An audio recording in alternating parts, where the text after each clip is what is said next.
Well, here we are. Home sweet home. It's not much, but it's your home now. What do I mean? Well, let us recapitulate. You were sacrificed to me by the villagers below, correct? That means that you're mine, little one. No need to be afraid. I shan't make you my slave or servant or anything of the sort. I have familiars for that, to do the chores and house maintenance. Also, the idea of owning people has always been, anathema to me. So even if you offered to become my slave, I'd refuse you. Now that that's out of the way, let me come back to what I meant when I said that this mansion was your home now. Seeing as how you were essentially ousted by the villagers, were you to go back, they would outright kill you on sight. Or worse, send you back to me in an even sorrier state than the one you're in now. So, I've decided to take you in, as my child. Oh, such confusion. Don't look at me like that. I already stated I want neither servants nor slaves, and you are far too young to be my lover or plaything. So the only option left is to take you in as my child. I take it you're not against this decision. I see. Better than living in the mud. Well, that I can't argue with. About that, I want to know all there is to know about you, starting from when you were born to how you ended up as a sacrifice to me. Oh. I see. That is so sad, my dear child. So sad indeed. I cannot imagine the pain and loneliness you must have gone through, with no one to guide you or love you ever since your parents' deaths. But I'm here now. Give me your hand. You don't have to worry about food or hygiene or education ever again. It would seem my on-the-spot decision to take you in was the right one, no? Well then, allow me to give you a tour of the house.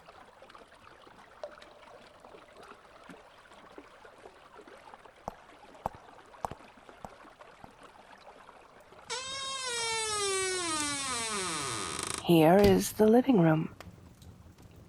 It is filled with everything from table games like chess, games of chance and skill like mahjong or poker. There's also a fireplace there for the winter, since we're inside a mountain after all. It does tend to get a bit chilly. Oh no, I don't go down the mountain to get wood. The fireplace is a normal one, but at the base are stone runes that produce fire when in contact with magicka. Since this was originally a closed-in mountain, I had to dig my way into the rock to make the space where you arrived, and the space this mansion currently occupies, as well as the hole above the fireplace, so the smoke doesn't fill the mountain, or wind up filling the entrance. Oh? You don't know what magicka is? Well, I'll get into more detail some other time. But for now, just know that it is a power inside of you that you can use for wonderful things, like spewing fire from your fingertips, or gushing water from your mouth, or making walls out of the earth below you. There are more possibilities, of course, countless. But at the moment, we still have a house tour to finish. So, as I was saying, Aside from those features, there's also a lounge for my familiars, and each of them have their own room personalized to their taste. Now, let's go to the dining room. All right, here is the dining room. It's a spacious room, filled with decorations of my own making. Everything, from these paintings on the wall to the tables on each side, even the vases that sit atop them. How did I make all of this? Oh, we dragons are essentially immortal. When you live so long, you tend to try and pursue everything life has to offer. After I finished honing my fighting skills, I spent my years learning several crafts: carpentry, tailoring, blacksmithing, masonry. As evident from this mansion I built, all those things and many more. Oh, you think so, child? Well, I am glad you find me amazing. Perhaps I could teach you these disciplines as well. Oh, of course you can learn everything. You don't have to worry about the limitations of a human lifespan. You're already a dragon. We dragons have much power, as you might have guessed. So much so that humans offer us tribute in order not to harm them, even though most of us don't even care about their presence. What we also possess are certain powers over many aspects of life. When I said I would take you in as my child, I didn't just mean in the sense of taking you into my home, letting you live here while taking care of you as if you were my own. From the moment I said that I would take you in as my child, you became my child. Yes, you are 100% Dragonkin now. Well, the change is taking its course right now. It will probably take a few months for you to sprout your first scale, and for the beginning of your tail to form. In 5 or 6 years, you'll have minuscule buds on your back, where your wings will grow, and you'll have little horns on your head. 10 years from now, you'll already look like a teenage dragonkin, the only thing missing being the forked tongue. Don't worry, dear. There's no pain involved in the transformation process.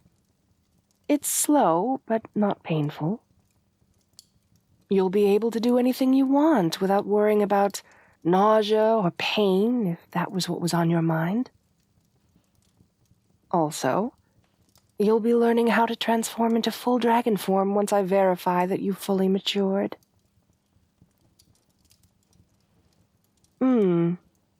Interesting question. Why did I meet you and the others in my humanoid form, not my true form? Well, I suppose it's because I wish to live in peace. Being in my true form would surely scare anyone coming in. This would, in turn, convince them I'm a threat. And knowing humans, they would attempt to eliminate me by dispatching dragon slayers. Or worse. Believe me, my child, you don't want to know what's worse than dragon slayers. Now, for the next location on the tour.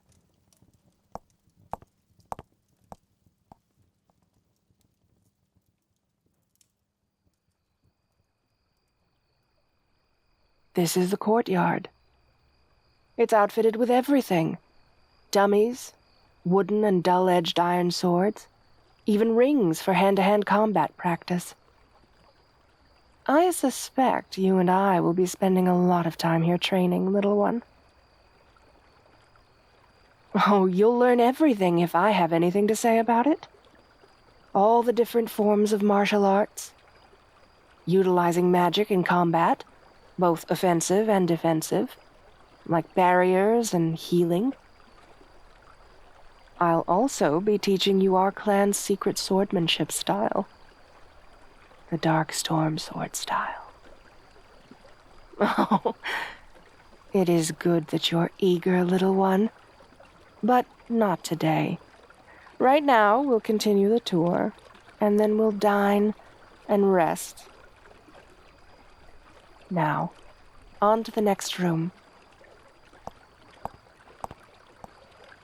Here we are. My very own personal magical crafts room.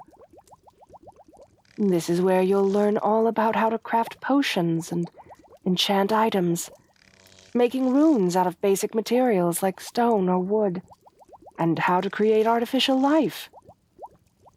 Even, perhaps, developing new magic spells or new magical crafts yourself.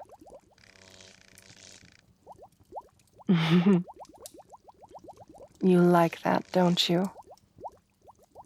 Well, my lovely child, I'll be teaching you everything I know, so there's no rush. Now, on to the rest of the tour.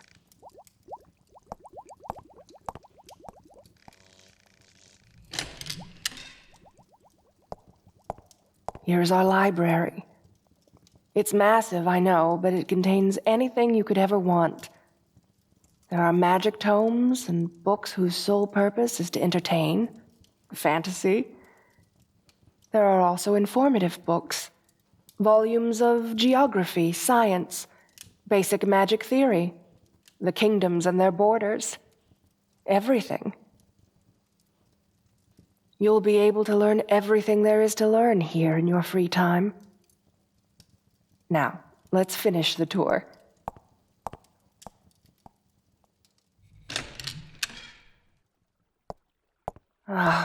And here are the bedrooms. On the right, we have the wing for the familiars. On the left are the guest rooms. And in front of us are two, mine and yours. True, I'm sure it does seem strange that I'd have a room for you, seeing as I didn't expect you to arrive here in the first place. I didn't know you would come, but I always wanted a second child. The law back where I come from only permits those of my, well, I suppose I should say former status, to sire one offspring to prevent disputes of power. But I knew I'd sire a second, via the Dragonkin words of power. Yes, that's what I did to you. By infusing my normal words with dragon magic, all of what I say becomes Dragonkin words of power. When I said that you would become my child, the words of power activated, essentially making you my child in every sense of the phrase. It rewrote your entire physiology and biology, turning you from human to Dragonkin. I'm happy that you're so open-minded, my child. Now, let me embrace you. Now, go to your room and get acquainted with it. I'll call for a familiar to get you to the dining room. We're having roast beef for dinner. Oh, now wait. Another hug. And a kiss. Oh, 5 kisses. All right. Now you can go. I'll see you later, my child.